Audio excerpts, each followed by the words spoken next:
Umat beriman yang terkasih, selamat pagi. Selamat berjumpa kembali dalam Renungan Pagi. Hari ini, Jumat 7 Mei 2021, pekan kelima Paskah. Mari kita membuka renungan pagi kita dengan tanda kemenangan Kristus. Dalam nama Bapa, Putra, dan Roh Kudus. Amin. Bacaan Injil hari ini diambil dari Yohanes 15 ayat 12-17. Inilah Injil Yesus Kristus menurut Yohanes, dimuliakanlah Tuhan.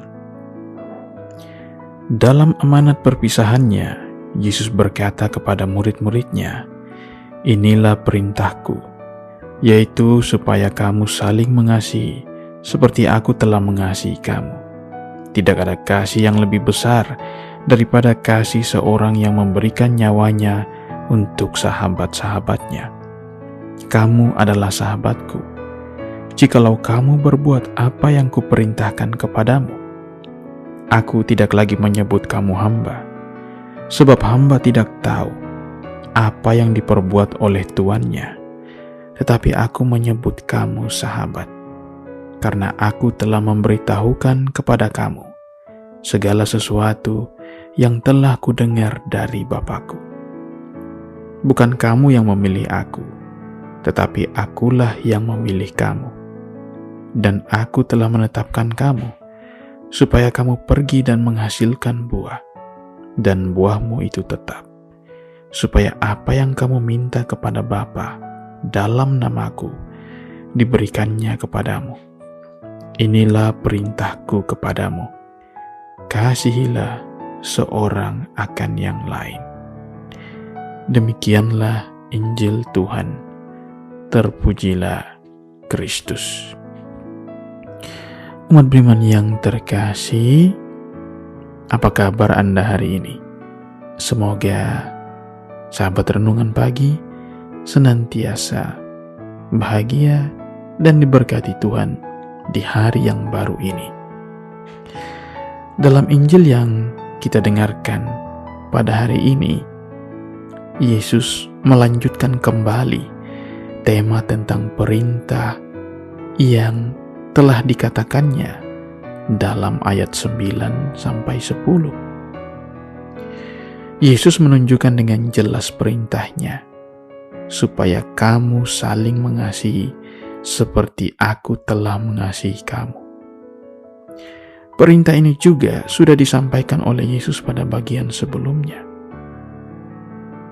Perintah ini disebut sebagai perintah yang baru. Umat beriman yang terkasih, dalam Injil hari ini Yesus memberi ilustrasi bagi murid-muridnya. Tidak ada kasih yang lebih besar daripada kasih seorang yang memberikan nyawanya untuk sahabat-sahabatnya. Konteks pembicaraan Yesus adalah saat kepergiannya yang sudah semakin mendekat. Yesus mengartikan saat kepergiannya untuk kembali kepada Bapa sebagai saat di mana ia menyerahkan nyawanya untuk sahabat-sahabatnya. Tentu maksudnya bukanlah bahwa Yesus menyerahkan nyawa ke dalam tangan sahabat-sahabatnya. Yesus hanya bisa menyerahkan nyawanya kepada Bapa yang menjadi asal dan tujuannya, tetapi nyawanya diserahkannya kepada Bapa demi sahabat-sahabat yang dikasihinya. Kasih Yesus yang besar itu tidak hanya menjadi contoh kasih yang harus tumbuh di antara para murid. Kasih itu adalah dasar bagi kasih mereka satu sama lain. Hanya karena hidup di dalam kasih Yesus, para murid dapat mengasihi satu sama lain. Yesus telah menyatakan dengan cara yang paling jelas bahwa ia adalah sahabat bagi para murid, yakni dengan mengasihi tanpa batas sampai menyerahkan hidupnya. Para murid hanya akan dikenal sebagai sahabat-sahabat Yesus kalau mereka pun saling mengasihi tanpa batas. Sama seperti yang telah dilakukan Yesus terhadap mereka. Maka Yesus pun berkata, "Kamu adalah sahabat-sahabatku, jikalau kamu berbuat apa yang kuperintahkan kepadamu." Perintah yang harus dilakukan oleh para murid adalah saling mengasihi satu sama lain, seperti Yesus telah mengasihi mereka. Umat beriman yang terkasih, kasih adalah dasar hidup kita sebagai pengikut Kristus. Saya sering mengatakan kasih itu berarti Kristus adalah sumber iman hidupku. Dengan demikian, orang yang mengandalkan Kristus di dalam hidupnya adalah orang juga yang mengutamakan kasih di dalam hidupnya. Semakin beriman, seharusnya kita semakin mengasihi, bukan sebaliknya. Terkadang dalam hidup kita hanya aktif di kegiatan rohani, kita semangat untuk berdoa, kita semangat untuk membaca kitab suci, kita semangat mendengar renungan, dan ikut kegiatan rohani lainnya.